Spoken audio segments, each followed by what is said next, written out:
First of all, thank you for this opportunity. This is a great honor. Like Louisa, it is emotional when you walk into the main building. I graduated only a few years ago, and at that time we don't even have HKU Wong. So only a few years ago, we used to have lectures in those building. What I want to talk about would be I want to spend a little bit of time talking about my own career, just very short time, because I'm slightly different. I come from an engineering background, but then I move into management, and then I will talk a little bit about technology, what we're doing in Science Park, and why we need to do this. And I think this is the message. I think this is very important, not just for me, but for Hong Kong. First of all, I must confess, when I graduated from Hong Kong U, engineering degree, I have not really worked in Hong Kong until recently. And honestly, if you asked me 5 years ago, well, headhunter called and said, why don't you come back to Hong Kong and work for Science Park? I would say, no, I'm not doing it. I'll talk about this later on, but my career has been like this. I graduated from Hong Kong U. I actually spent 5 years in the oil field. Oil field meaning in the middle of the sea. So I spent 5 years in South China Sea, in Java Sea, in Kalamai, I don't know if you know where that is. All right, that was in the 80s in Kalamai, and I don't know if you know what is minus 40 degrees mean. Okay, minus 40 degrees C or F is the same, and it's very cold. And that was the kind of experience I had when you're young and foolish. I did things like that, and then I gradually became. At that time, you know that these are engine lower. These are very I don't know how to describe it, but you know what I mean, very earthy, rustic kind of people. But after a few years, I realized that I'm pretty good at technology and oil and gas. And that's my domain expertise even today. Energy is my expertise. But then I gradually morphed into management, sales and marketing. And then when I was very lucky that I could join GE in 1999 at the tail end of Jack Welch's era. And they sent me to Connecticut for 2 years. I was very fortunate. I actually worked with Jack Welch for a short period of time. I actually made presentation to him and asked him to let me buy a company, and I did. I spent $200 million US dollars in front of Jack Welch, and I bought a company. And that was my experience in M&A. Okay, and for me, I always, when I dispense career advices to people, is that now when I talk about my career experience in doing M&A with Jack Welch, I feel very proud. But at that time, it was really frustrating. Because to prepare 3 minutes of presentation to Jack Welch, you have to spend 2 weeks preparing for every bullet in the PowerPoint. And I was not even sure that I could get that money. So my advice, well, never mind, but when you get a difficult opportunity, go after it. When everybody tells you that you cannot do it, go after it. That's the best time to shine, to do something different. So that's my kind of experience, and I think that 2 years in GE in the US headquarters equipped me with a lot of different things. M&A is a very good background to become a CEO, and I did become a CEO running $1 billion of businesses.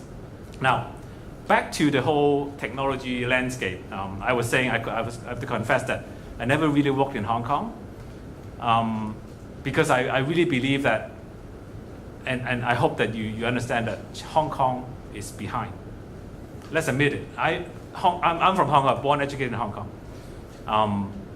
10, 15 years ago, people were saying that, one day Shanghai is going to bypass Hong Kong.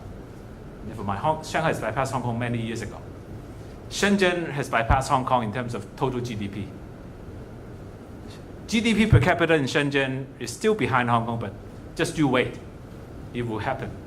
So first of all, as young people, let's admit it, we are behind. And for various reasons, I don't want to go into that. You have your own view, but it is a reality. One of the reasons, and it is deep in my heart, is technology. If you look at the GDP of Hong Kong today, 93% of our GDP is in service industry. I'm not saying service industry is a bad thing, but in the 80s, we have 30% of our GDP in manufacturing industry. Nowadays, we have only 7% of our GDP in industry. And of that 7%, 5% of that, 5% is construction.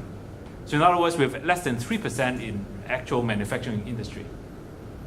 That people may say that there's nothing wrong with that. I think that there's a lot of things wrong with that, because manufacturing, there's such a thing. First of all, you need diversity in the economy. Secondly, there's this thing called a multiplying effect. A manufacturing job, one manufacturing job will bring 2 to 3 other jobs. The service industry will bring 1 to 2. And that is why Donald Trump is driving manufacturing technology. And technology, the multiplying effect is like 6 to 7 times. Okay? The other thing that the other statistic I want to talk to you is that there is a study. You can go into the web and download it. It's by Cornell. It's called the Innovation Index. It studies all the 150 countries in the world. Hong Kong is ranked number 14 in the world. We used to rank number 4, and then we now dropped to 14. And the reason why we're 14, there's actually 2 sub-indexes. One of them is innovation input. The other one is innovation output. We are ranked number 2 in the world. Hong Kong is ranked number 2 in the world in innovation input. And input means the research capability, the maturity of the business environment, the availability of investment fund. These are all the input that can fuel innovation technology. We are ranked number 26 in terms of output. That is why we rank 14 in total. And output means creativity, commercialization, manufacturing. It's actually a oxymoron, or something that I don't understand, because years ago Hong Kong used to be one of the little dragons. We are the manufacturing base. We were the manufacturing base, but all of a sudden we don't have manufacturing. So I want you to see that there is a crisis upon us in the long run. Hong Kong has almost full employment. All right, we have like 2 to 3% employment. That means full employment. But are these jobs really high-end jobs? And from where I sit, I see that technology is coming. This tsunami is coming everywhere in the world. The old days, we talk about low tech. I think you know that word, right? Low tech is low tech, low yeah, high tech, high yeah. I really hate that. I mean, one of the reasons why I lived in Shanghai for 7 years is because I don't see a future in Hong Kong. Because the society just does not accept technology. I understand that you guys are business economic students and you probably despise technology. But technology is upon us. You have to understand technology. It is happening. You cannot get away from it. Technology will replace a lot of our jobs. I'm seeing technology, AI, replacing junior lawyers, junior accountants.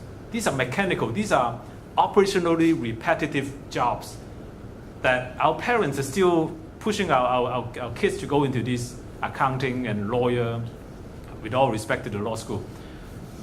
I think technology is going to come and replace a lot of things, not just jobs replacement, but the economy.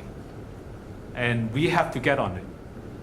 And I from where I sit in the science park, I really feel that we have to drive it. Now, let me spend a couple of minutes doing advertising of science park. What do we do? We are at the Shatin. We are standing next to Chinese U. By the way, I'm a adjunct professor at Chinese U Business School. I'll talk about that later. We have 13,000 people working in the science park, 670 companies. We also run an incubation program to help startup companies realize the dream. We have 260 companies in our startup program learning how to do businesses. This is never heard of in Hong Kong. And we have created 2 unicorns from Hong Kong last year. Do you know what unicorn is? A unicorn is a startup that is valued at more than $1 billion US. All of a sudden last year we have 2 unicorns, both of them coming from Chinese U. We got to work harder, Hong Kong U. All right. One of them is on artificial intelligence, on facial recognition, sense time. The other one is a biomedical company, Dennis Low I can talk about all this, but technology is happening. And the science part, what we're doing is to create that ecosystem, including infrastructure, investors, technology development, connection with the industry, connection with the universities, to help build this future of Hong Kong. A lot of people ask me, and I'm still skeptical, why do you think Hong Kong can do technology and innovation? I think we have a lot of capabilities. The universities is very strong. You probably know that Hong Kong has 5 universities that are ranked top 100 in the world. 5 of them. There's not another city in the world that has 5 universities like this. Compare with Shenzhen, Guangdong, or even the whole of southern China. There's not one university that can compare with our universities. Be proud. Look around, I'm not making it up. All right? The other city that has 4 universities that are ranked top 100 in the world is London. So we are very good in our research capability. The challenge for us is how do we turn that into the future of Hong Kong. So we have that capability to do technology innovation. However, the one thing that I really want to say is that it's not about whether or not we have the capability. We have to do it. It's not a matter of choice, it's a matter of survival. Okay? And I hope that this message come across that the Hong Kong government is behind it. By the way, I'm not a civil servant. I'm not speaking on behalf of the government. But I'm really speaking from my heart. I have 30 years in working for US companies.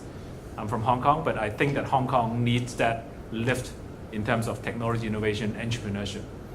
And management capabilities and that awareness is important. I want this message to be understood by the younger generation and think about technology. It is coming. You cannot avoid it. And we have to do it. It's a survival. Once again, at the end, I mean, I'm really honored to take this membership, and I feel the weight upon my shoulder.